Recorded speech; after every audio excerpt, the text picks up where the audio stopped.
Comtoise Radio, l'actu dans les Vosges saunoises, Jean-Pierre Poinceau. Bonjour, les tournois internationaux de basket reviennent à Luxeuil. En septembre, les équipes sont connues. Le week-end du 5 et 6 septembre, c'est le Luxel Trophy. Gérard vient de l'Aile Luxeuil, Saint-Sauveur Basket. Charnay Basket, club français qui évolue au plus haut niveau national. Kangaroos Basket Mechelen, club belge. Champion de Belgique. Elfic Fribourg, club suisse. Et Royal Castos-Brenne, également un club belge. Un Luxel Trophy européen et le week-end suivant, les 12 et 13 septembre, 12e édition du tournoi international de basket Lux Trophy, avec encore une fois du très haut niveau. L'élan Chalon, le club d'Anvers, la JDA Bourgogne-Dijon et la SIGO Strasbourg. Donc deux week-ends intenses, deux week-ends qui ont été déterminés en fonction des rencontres internationales, puisqu'on est dans la pré-saison et que le championnat, aussi bien féminin que masculin, débute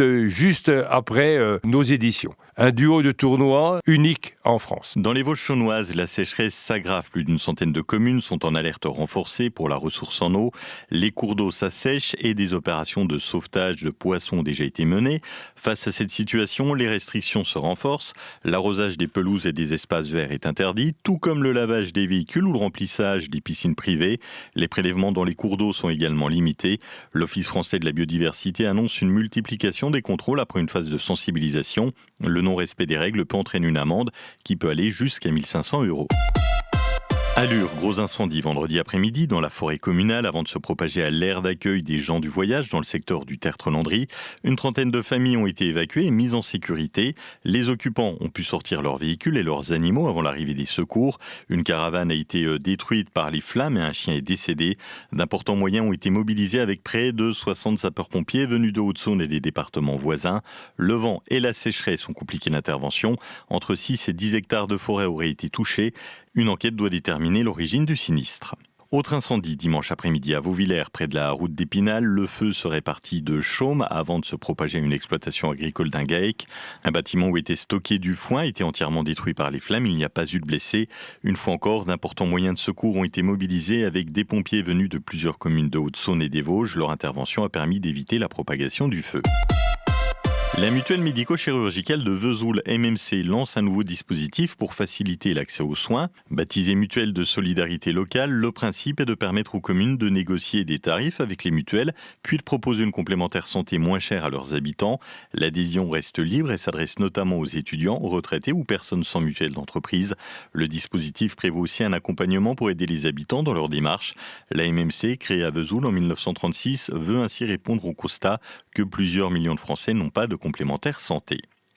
Rendre les loisirs du quotidien accessibles à tous gratuitement, c'est l'objectif de la commune de Sceaux, le maire Benjamin Gonzalez. Alors nous avons mis en place pour pouvoir continuer l'esprit de création d'un espace sportif et de loisirs accessible à tout le monde, la mise en place de casiers qui mettent à disposition gratuitement. Il faut s'identifier en téléchargeant l'application gratuite aussi sur son téléphone pour bénéficier de l'usage du matériel qui est dans les casiers. Très simple d'utilisation.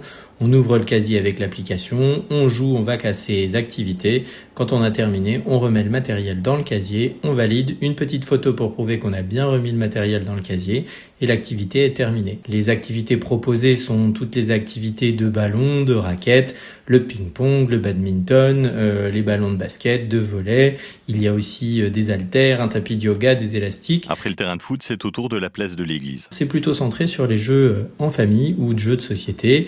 Il y a Jenga, il y a un Uno, il y a des jeux de dés, il y a des boules de pétanque, il y a un Molki aussi, des Mikado. Tout ce qui peut se jouer sur la place. Et la place a aussi une table d'échecs qui permet de jouer aux échecs qui sont aussi à disposition dans les casiers, comme un jeu de dames d'ailleurs. Le Tour de France traversera Allure ce vendredi. Les coureurs sont attendus dans le centre-ville vers 16h.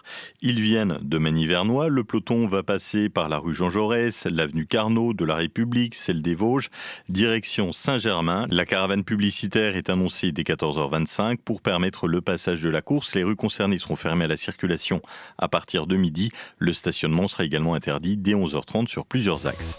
Vigilance orange canicule en Haute-Saône, vigilance jaune aux orages cet après-midi également avec des averses orageuses, il fera chaud.